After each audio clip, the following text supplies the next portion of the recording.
Om anirodhamanutpadamanucchedamashashvatam anekarthamananarthamanagamam yah pratitya samutpadam prapanchopashamam shivam deshayamasa sambuddhastam vande vadatam varam nasvato napi parato nadvabhyam napyahetutah utpanna jatu vidyante bhava kvachana kechana. Welcome back to Dharmapada session, this time after only 1 week, because next Saturday we will have a special session by my childhood friend Āchārya Siddhartha from Rishikesh, and he will speak about the meaning of karma, cause and effect in daily life. It will be a very interesting session. That is why we have placed the Dharmapada, not the Karmapada, but the Dharmapada session for today.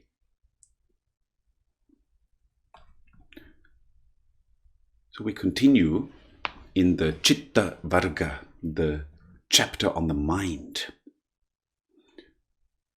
wherein the essence of what has been taught so far is really that we must again and again and again, even if it takes years and years, learn to guard our mind and to tame our mind, because it is within the field of the mind, it is within the space of the mind that all experiences occur, and where the negative emotions occur that color those experiences and cause us to suffer.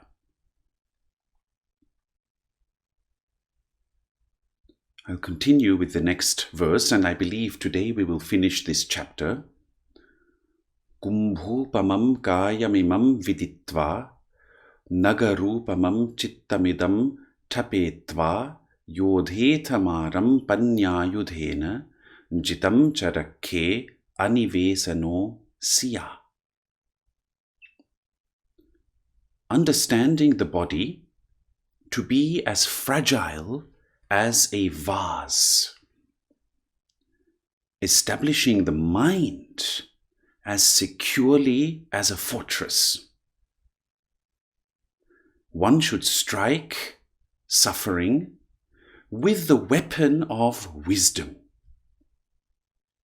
And while one should protect what has been secured, one should abide without any attachment, understanding the body to be as fragile as a vase, establishing the mind as securely as a fortress.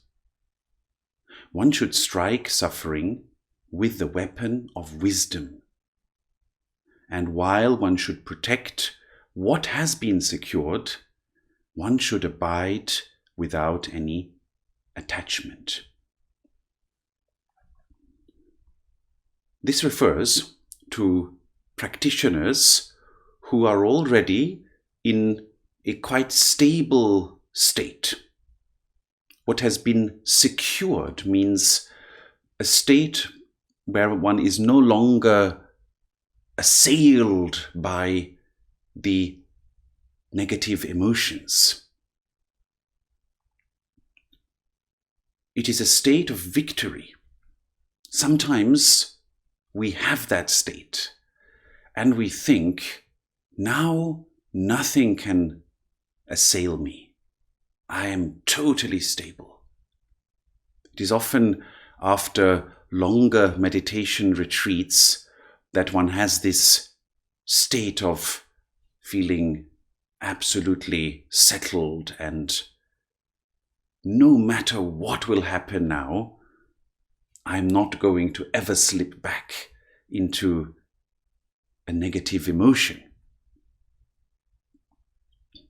But the Buddha says here that this state of victory should not be seen as a permanent achievement. A true practitioner avoids even such a subtle sense. Even if anger has not arisen for a long time, even though one experiences that as a state of victory, one should not naively see it as a lasting achievement, because then a subtle spiritual pride begins to surface.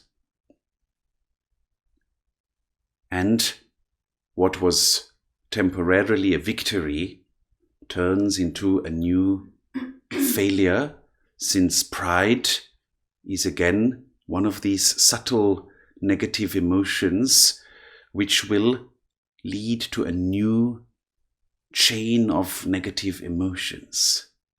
So this is very subtle. In other Indian sacred texts, we have stories about sages who spend years and years in a state of peace and contemplation. The legends say that they are sitting under trees and their hair become matted, and even anthills begin to form around them because they are so established. But then something occurs, some event, and that sage is swept off his feet and is again in a state of anger or fury. And that is all the more problematic.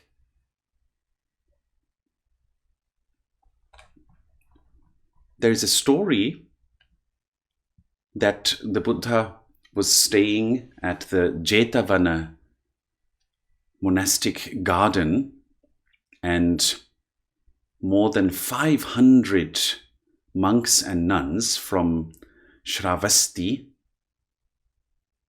having received instructions in meditation from the Buddha, traveled to a beautiful forest grove, which they considered suitable for meditation practice.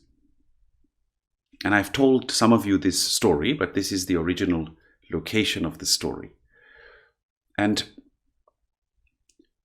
the practitioners sat underneath the trees, and they felt that they were all established in peace.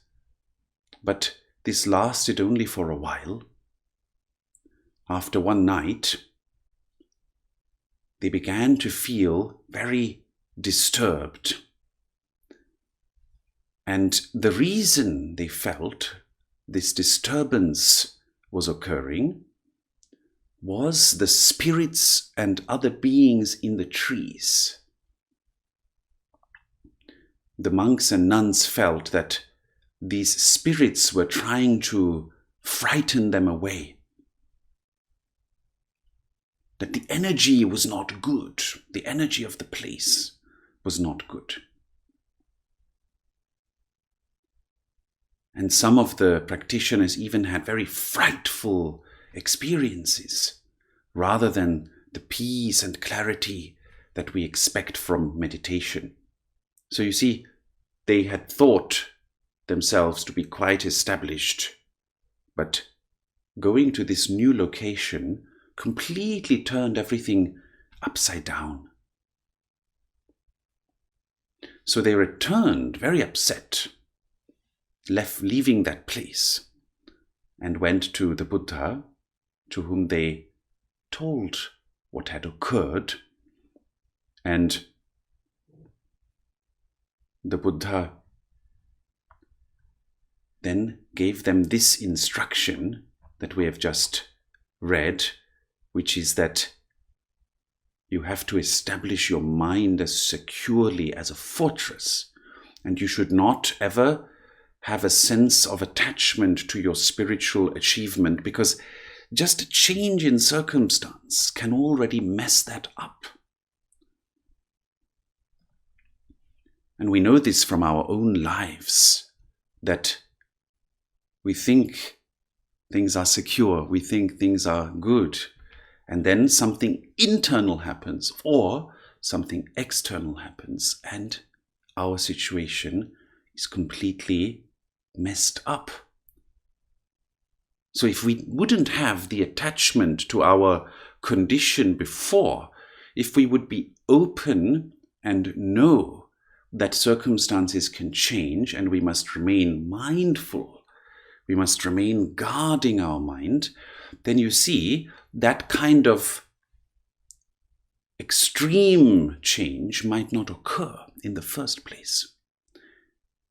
And then they, of course, asked him, how can we guard our mind in this circumstance with these spirits or these disturbances? And this is where, famously, the Buddha taught the thread of teachings on the practice of Maitri, kindness, loving kindness. And I believe it is very good to run through that with you quickly. This is the original teaching of the Buddha on Maitri. Very interesting. It is called the Karaniya Maitri Sutra, the thread of teachings on the practice of Maitri. I'll not read the Sanskrit or Pali, just the translation. So the Buddha instructed them, this is to be done by one who has a wholesome goal, who, advancing towards the peaceful state, is capable, honest, very honest, of kind speech, gentle, not overestimating themselves, who is contented, simple to maintain, with little duties, of light demeanor, with the senses at peace, intelligent, of little pride, not greedy towards family members.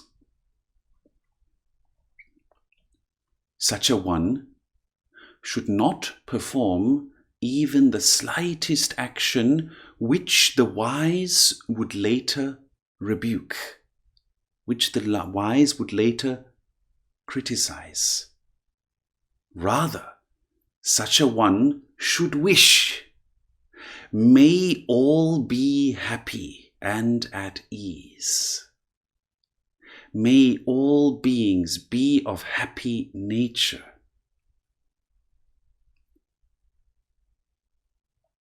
Whatever beings are endowed with life, the moving or the unmoving, without exception, the tall or the large, the middle-sized, the short, the tiny, the coarse, the visible or the invisible, those who dwell far away, and those who are not far away, those who have existed in the past, or those who will exist in the future, may all beings be of happy nature.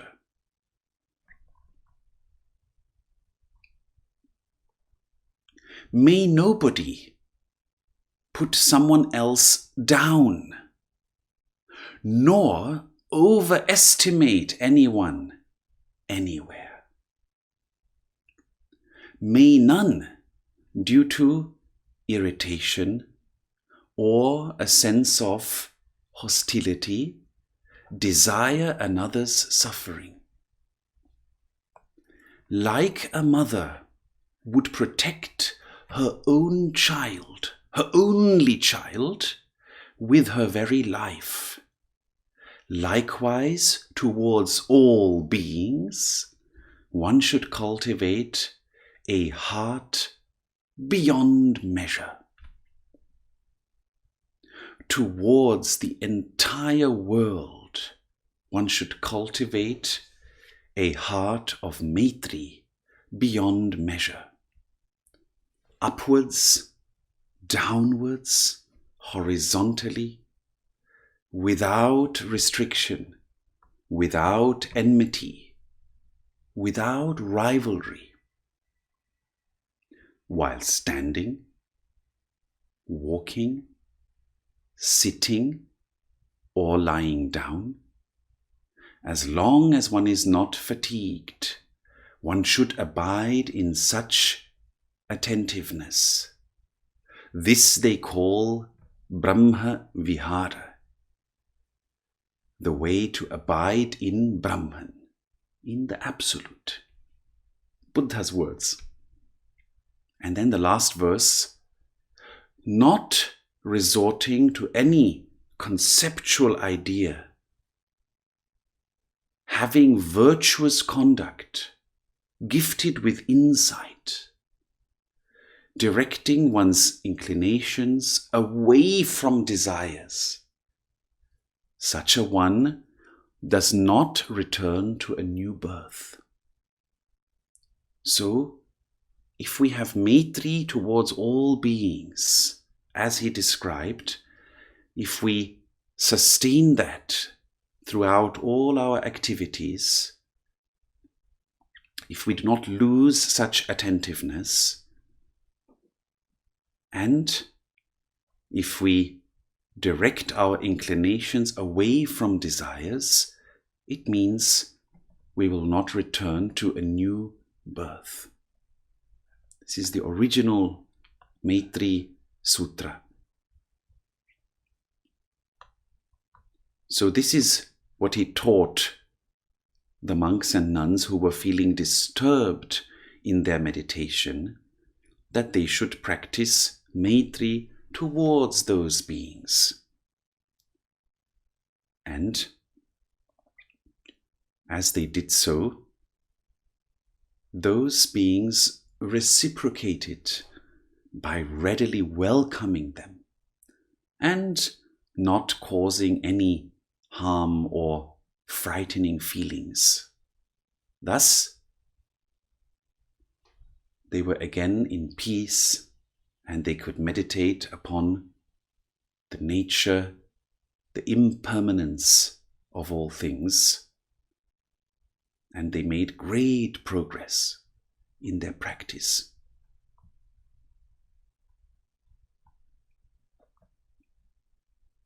Then the next verse, Achiram vatayam kayo patavim adhisesati chuddho apeta vinyano niratham va kalingaram. Before long, this body will lay upon the ground, discarded, with consciousness gone, like a worthless log of wood. Before long, this body will lay upon the ground, discarded, with consciousness gone, like a worthless log of wood. The Buddha's teachings are always revolving around the same subjects. To use our time that we have while we are alive, to use our time meaningfully, to engage in spiritual practice and to cultivate a heart beyond measure for others. Not to dwell too much on negative experiences that occurred, not to allow the mind's afflictive emotions to take over, but to always bring back our attention to the spiritual path, to the value of our human life, to the preciousness of every moment. Thus, a teaching like this, before long the body will lay upon the ground, is never meant to discourage us. it is not meant to make us sad and to think, oh, I only have a few more years to live. It is never meant like that. On the contrary, it is meant in a way to inspire us right now to come out of negative thoughts or laziness or pondering, ruminating, and to practice spiritual practices, to deepen our awareness and to expand our heart towards each and all. So here there is another story that also while at the Jetavana monastic garden, there was a very old practitioner called Tissa. And he had been practicing very diligently for a long time, but now he was afflicted with a disease.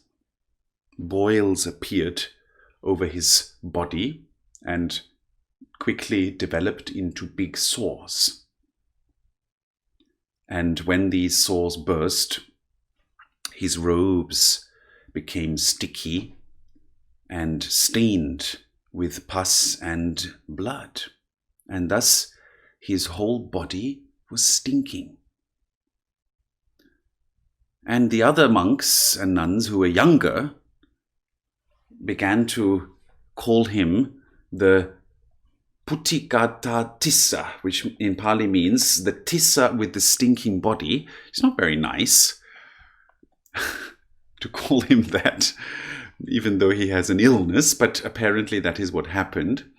And the Buddha surveyed with his enlightened mind and vision, he surveyed all this and he became aware of the sorrowful, the painful state of this old monk, and that he had been abandoned by his own students because of his stinking body. At the same time, the Buddha knew that Tissa was very far ahead. He was very far along on the path, and that he would soon become an arhat. Arhat is someone from whom all emotions, anger, sadness, happiness in the sense of exhilaration that can fall back into sadness have dropped away. So he knew that Tissa was very far ahead on the path.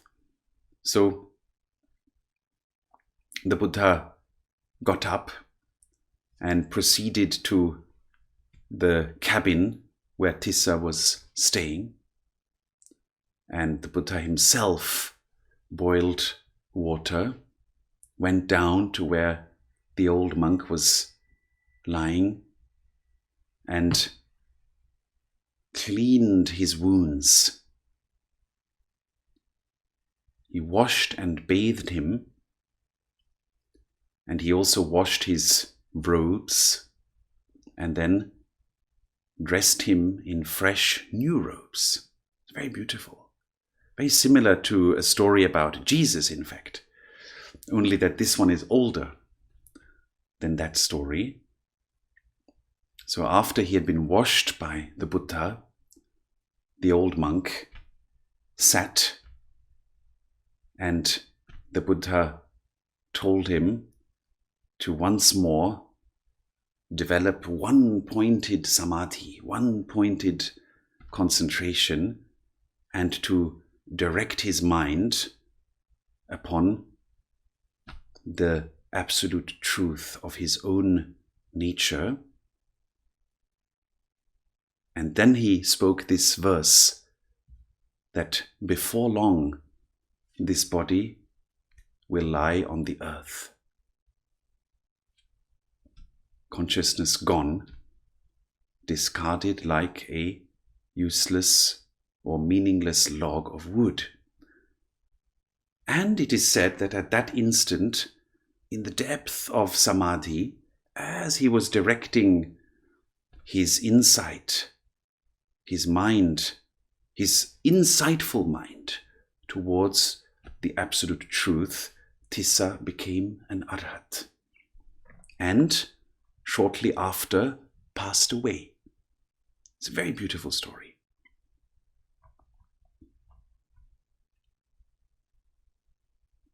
Thus, for all of us, many of you are still very young, some of you are older, some of you might be older and think you are still young. Some of you might be young and think you're still old. You're already old. Depends on relative point of view, how we think of ourselves.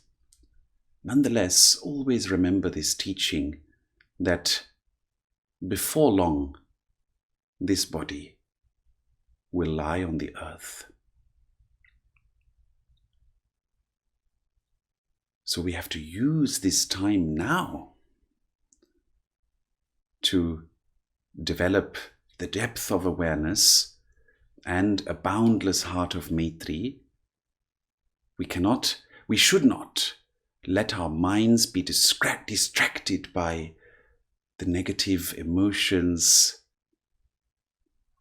We should use each moment for spiritual realization rather than dwelling upon the past.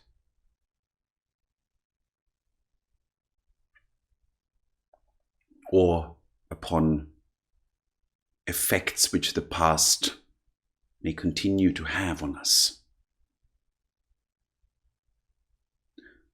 Sometimes we are caught by fear. What is the Buddha's way of overcoming fear? I found a very, very beautiful instruction about this, that there are 3 approaches to dissolving fear. The highest of them, which of course is not so easy, but the highest approach is to be directly aware of the fear. Not to escape the fear, not to try to run away from the fear, but to face it directly and to understand that it is a form of awareness. It is a form of consciousness. And therefore, to stay with the fear, to just let it be, neither pushing it away, nor holding on to it, to just stay with it, gradually dissolves it. This is the highest way. Then a second, sort of less advanced way is to understand that we are not the only ones who have fear. Especially in such times as we are living right now, fear is all pervasive. So many youth are full of fear about their future, and so many humans in general have lost their livelihoods or are worried about the future. Thus, by understanding that our own fear is something that others are also having, we can instantly then give rise to Maitri for others. So to use our fear as a reminder to do Maitri. And it is a natural effect of Maitri that it dissolves negative emotions. So to take our own fear and to remind us, hold on a moment, I'm not the only one who has fear. There are so many beings. Their fear is embodied in my fear. Therefore, let me practice Maitri for them. And also, let me perhaps be of assistance to others, rather than dwelling in my own inner states only. And then the lowest approach, which is actually quite a tough one, is to accept that our own conditions, that the experiences which arise to us, come about through karma. They come about through cause and effect. And by accepting the fear or other negative emotions which occur to me, by accepting these as the results of karma, I can be more enduring. I can be more steadfast.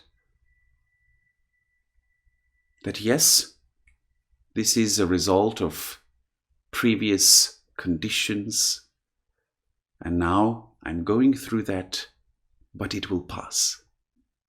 Once the karma is over, it will pass. So these are the three approaches. And we can also try to switch between them. I will do 2 more verses, and these are the 2 last verses of the chapter. Diso disam yam tam kayira veri va pana verinam michha panihitam chittam papiyo nam tato kare. Natam mata pita kaira anyevapi cha nyataka sammapanihitam chittam seyasornam tato kare. Whatever an enemy might do to an enemy, or a hater to someone they hate, a wrongly directed mind causes much greater harm to itself and others even than that. Whatever an enemy might do to an enemy, or a hater to someone they hate, a wrongly directed mind causes much greater harm to itself and others even than that. And the last verse, what even a mother, a father, or other relatives might not do for someone they love, a well-directed mind brings much greater benefit to itself and others even than that. What even a mother, a father, or other relatives might not do for someone they love, a well-directed mind brings much greater benefit to itself and others even than that.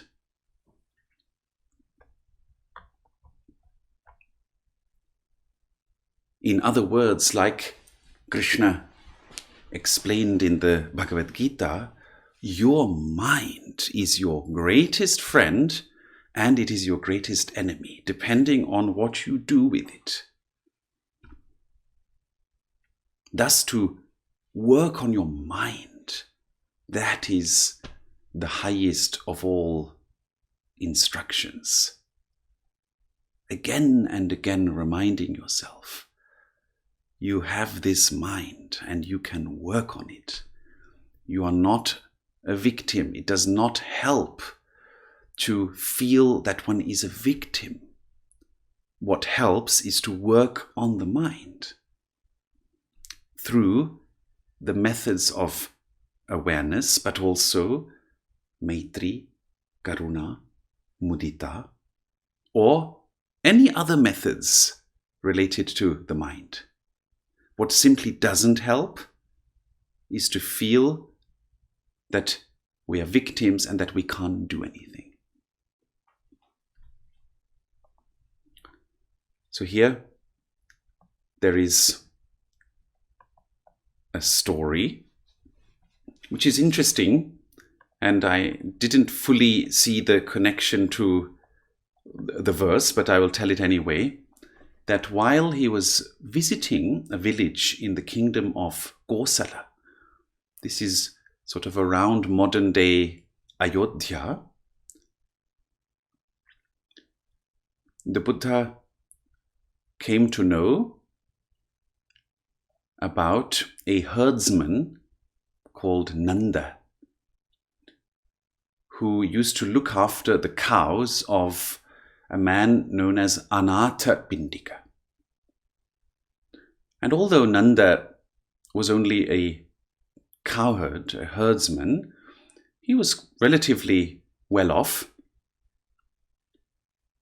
Once in a while, he would go to the house of Anathapindika, and there he even met the Buddha and listened to his teachings. So Nanda requested the Buddha one day that he should also pay a visit to his house. But the Buddha told him that it was not yet time and that he didn't want to come there right now. It was only after a while, when the Buddha was returning with his followers, that he felt now the time was ripe and he should come there. So they visited Nanda. Nanda respectfully received the Buddha and his followers. He served them milk and other milk products and other tasty food. And they came back every day and he fed them for 7 days. And on the last day, after hearing one of the instructions on impermanence, that everything is impermanent, all our experiences, our body, our emotions, our thoughts, every little experience is impermanent. Every single state which arises and ceases is impermanent. Upon hearing this, Nanda practiced meditation and attained Srotapatti, which is an initial sort of stage of wisdom. It is called, it sort of means entering the stream that then takes us towards liberation. Having a deep glimpse of that truth of impermanence brings us towards liberation. It sort of cuts through some very basic attachments.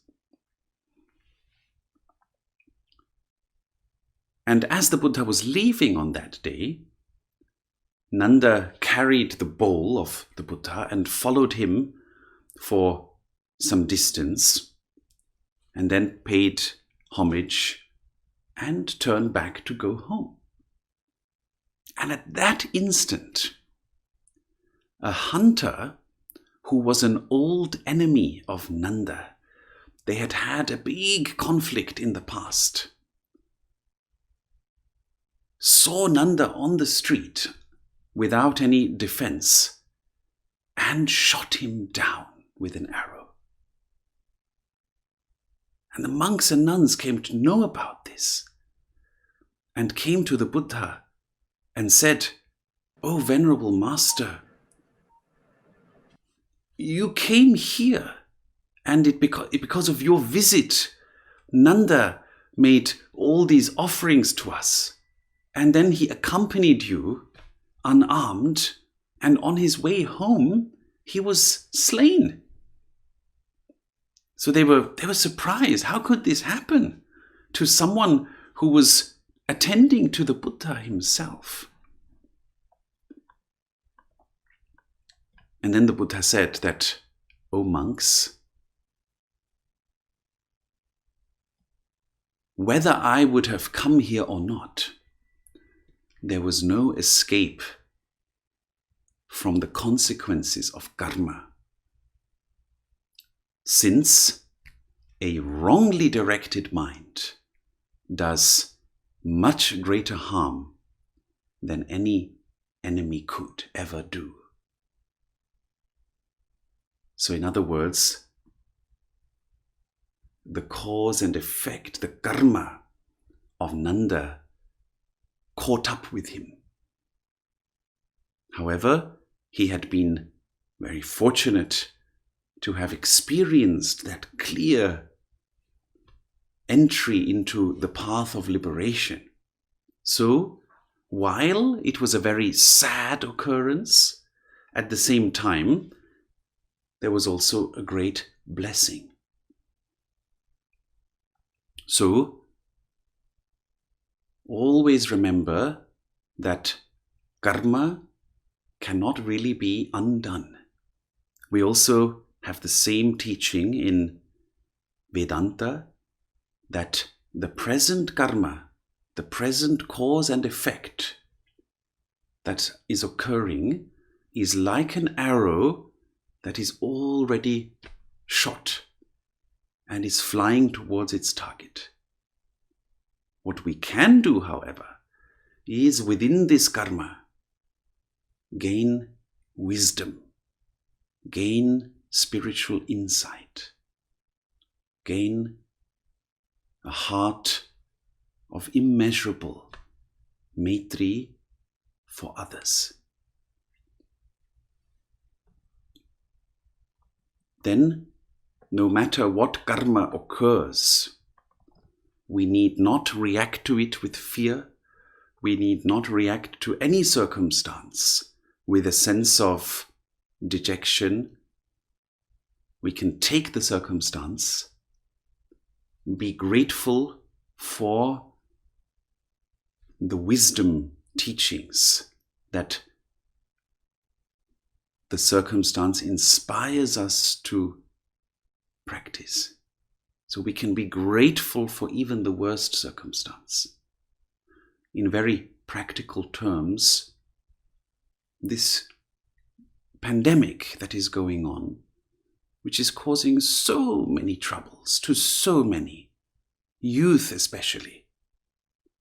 We are forgetting that the youth are really, really suffering a lot because they have not developed the wisdom yet to be calm and to know that things will pass. So for many youth, this is a terrible time. But we can still be grateful for such circumstances because they will always give rise to increased search for truth. People will understand the Buddha's teaching that life indeed contains a lot of suffering, contains a lot of dissatisfaction. But there is a way out of that dissatisfaction. There is a way out of the suffering. And that way is to cultivate your own mind. And then no outer circumstance can ever pull you down. Then you are in your own true being. So you see, we can take the outer circumstance and we can know, as difficult as it is also an inspiration for many beings to come out of delusions. I believe that many people are now attending spiritual discourses. Many are trying to learn meditation, knowing that this helps. So here we finish, and this is the end of the third chapter. I mentioned karma today. Next week we will have a great speaker, a special session, Siddhartha-ji. I encourage you all to come. It'll be at the same time. But if you have some questions now, please feel free to ask. Someone writes, I'm grateful to the pandemic for allowing me to join these sessions. Yes, it is really the other side of this.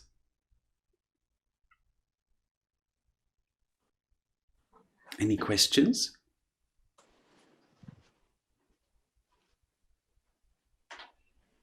Hi, Vidyābhāskar. Thank you for a great session again. I was just thinking that I I think in your previous sessions you have highlighted the main aim of meditation. Well, one of the main aims should be to aim for enlightenment, and you have commented that you are searching for a state where you won't be affected with the ups and downs as much or be attached to these changes. But what I'm having doubts or conflicts is you have also, I think you're also mentioning that although these ups and downs can cause suffering, I think some of these changes are definitely going to happen, and you can even find beauty in some of these imperfections or changes. And we are trying to acknowledge and accept these things. Does it not stop there? What is making us go the next, driving you to go to the next phase of enlightenment where you're not affected by those changes? Ooh, that's a weird question. So if I would reformulate the question, are you asking, does acceptance of the changes, the endless changes, block us from reaching a next stage of enlightenment? Is that the question? I think the question is, why does it not stop there? I think I would be very happy if I could accept those changes. Yeah, that'd be amazing, right? And then I get the impression, I don't really fully know what enlightenment is yet, but I get the impression that's something beyond just accepting it. It's not even happening to yourself. Is that right? And once you're enlightened, you're not experiencing up and down. There are, of course, different stages of enlightenment, but in the early stages, it is described like this, that the experiences, of course, continue, but they occur like you are sort of inside a protected bubble. And of course, pain occurs and different sufferings will occur, and also pleasures and whatever, but they're sort of occurring a little bit external to your space. But that takes a while to get there. I think for some people, they just sort of melt into that after a while of meditating, but others can take years of practice. But you see, it is not so much, I understand your question, it's not so much just the goal of, all right, I want to become totally unaffected by everything. That's not necessarily the goal. It is more that these processes happen of their own accord. So once you recognize that there is this mind that you have, and that no matter what you're doing, your experiences are going to affect the mind, then you need to guard that mind, and you begin to engage with spiritual practice. And then you see that, yes, the more you accept the truth of impermanence, the truth of change, the more this can actually release you from fears and anxieties. So this is, but then once you have reached that, let us call it a stage, if you like, then naturally, by themselves, other processes will begin. These are called the stages of insight. So you see, once you have reached a certain stage of insight, then other processes set in where automatically your mind is pulled towards a further insight. So it is not that you reach that stage and then you'd rather just stay there, and it's almost that you're pushed towards a further insight. That's why we call this a path, or srotapatti, which I mentioned before, means a stream. It is like we're entering a stream, and that stream pulls us towards insight.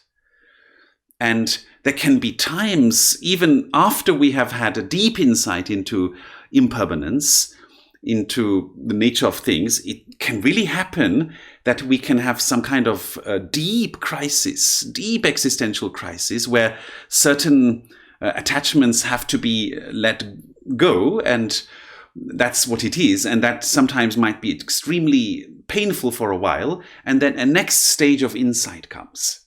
So there are stages of insight, but it all begins with recognizing our own mind.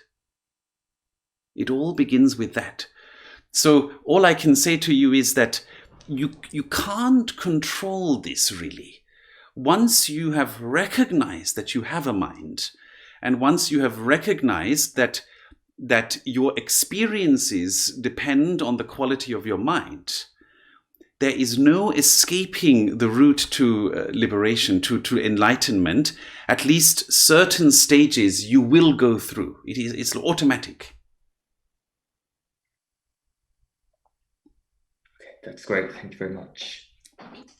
Then someone asks, is it true that you can only achieve moksha, liberation, after you have spent all your karma? If so, how can we spend all our karma quickly and within this life? Well, this is a difficult one, sir, because spending or exhausting all our karma, of course, would mean that all the karmas we are generating right now, all the cause and effect we are generating right now, also have to be exhausted. So this is a rather difficult one, but we say that recognizing the true nature of our being, approaching that true nature, which can be called the Buddha nature, or it can be called the enlightened nature, approaching that already reduces the hold which karma has on us. It doesn't dissolve the karma, but the hold that the karma has on us.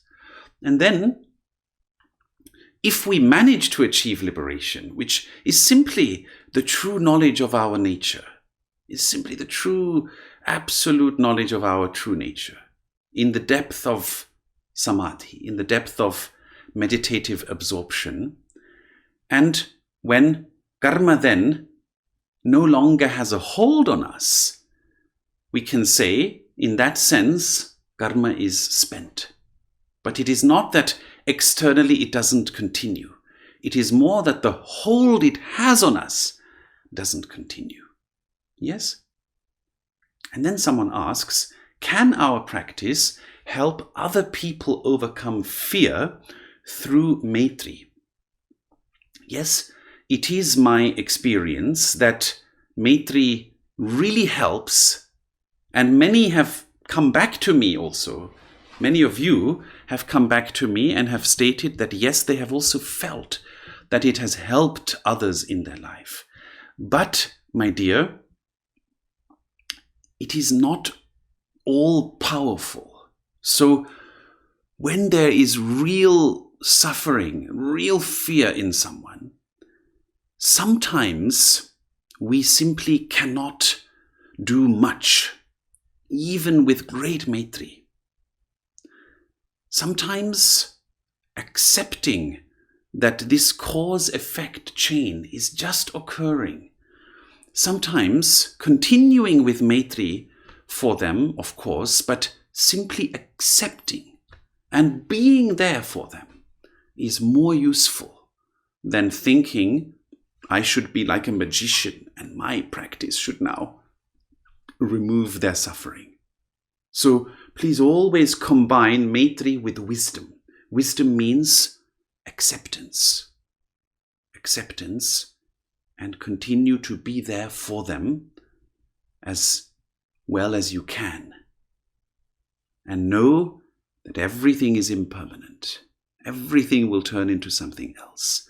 Even that fear, even that suffering will change into something else. Thank you, everyone, for the wonderful session.